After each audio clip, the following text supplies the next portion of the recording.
दोस्तों, चाइना के foreign minister ने एक बहुत इंपॉर्टेंट बात बोली है और यूएस को ये बात बहुत ध्यान से सुननी चाहिए। उन्होंने बोला है कि dragon and elephant should do the cooperative pas de dukes.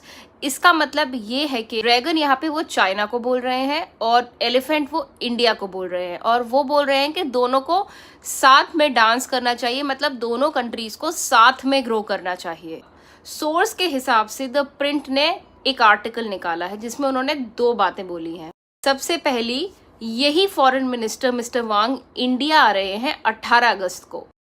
शायद पता होगा, मोदी जी भी चाइना जा रहे हैं 31 अगस्त को। उससे पहले 18 अगस्त को चाइना के फॉरेन मिनिस्टर इंडिया आ रहे हैं, जहाँ पे बहुत सारे डिस्कशंस होंगे, जैसे बॉर्डर रिलेटेड इश्यूज। और अगर आपको पता हो तो अजीत डोवाल जो इस वक्त रशिया में ही है, उनके अकॉर्डिंग सोर्सेज से ये पता चला है कि हो सकता है कि पुतिन भी इंडिया आए एंड ऑफ द ईयर तक, मींस एंड ऑफ 2025 तक। रशिया यूक्रेन वॉर जब से स्टार्ट हुआ है तो ये पहली विजिट होगी रशिया की। तो मतलब आपको ये मोटा मोटा समझ में आ गया होगा कि चाइना के फॉरेन मिनिस्टर इंडिया आ रहे हैं, इंडिया से मोदी जी जा रहे हैं चाइना, रशिया के प्रेसिडेंट का इंडिया आने का प्लान है। अब आप लोग ये सोच रहे होंगे कि चाइना तो हमारा दुश्मन है। जी हाँ, लेकिन एक आपको बात समझाती हूँ, जियो पॉलिटिक्स में कोई किसी का दुश्मन नहीं होता। सब अपने मतलब के दोस्त होते हैं। जहाँ जिसका फायदा होता है वो उसका दोस्त होता है, जहाँ से उसको फायदा नहीं मिलता है वो उसका दुश्मन बन जाता है। तो अब ये तीनों कंट्रीज के बीच में वही दोस्ती निभाई जा रही है। तीनों ही ग्रो करें, तीनों को अपने अपने फायदे देखने हैं, अपने सिटीजन्स का फायदा देखना है। और देखिए, पाकिस्तान जो है वो चाइना का ब्रदर नहीं है। जैसे ब्रदरहुड होता है मुस्लिम का, वैसे चाइना इकोनॉमिक फायदा देखता है पाकिस्तान के साथ अपना, वो इसीलिए पाकिस्तान का साथ देता है, वहाँ इन्वेस्ट करता है, उनको फंड देता है। देखिए, इंडिया ने भी एक स्टेप लिया है चाइना को चेक में रखने के लिए।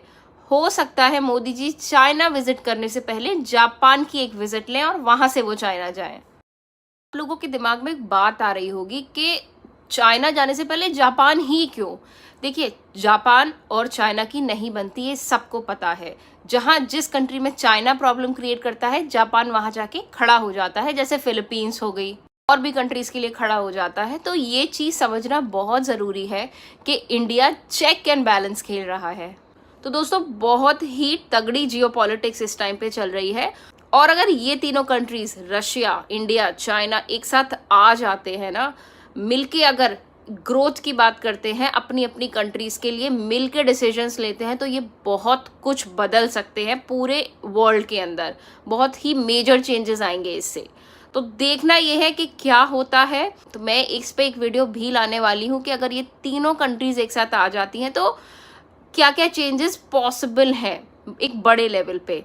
सो thank you so much, see you soon in the next video. And please, आप में से बहुत सारे लोग हैं जो मेरा वीडियोस देखते हैं पर सब्सक्राइब नहीं करते चैनल को। So I request you, please support us, please subscribe my channel. Thank you so much.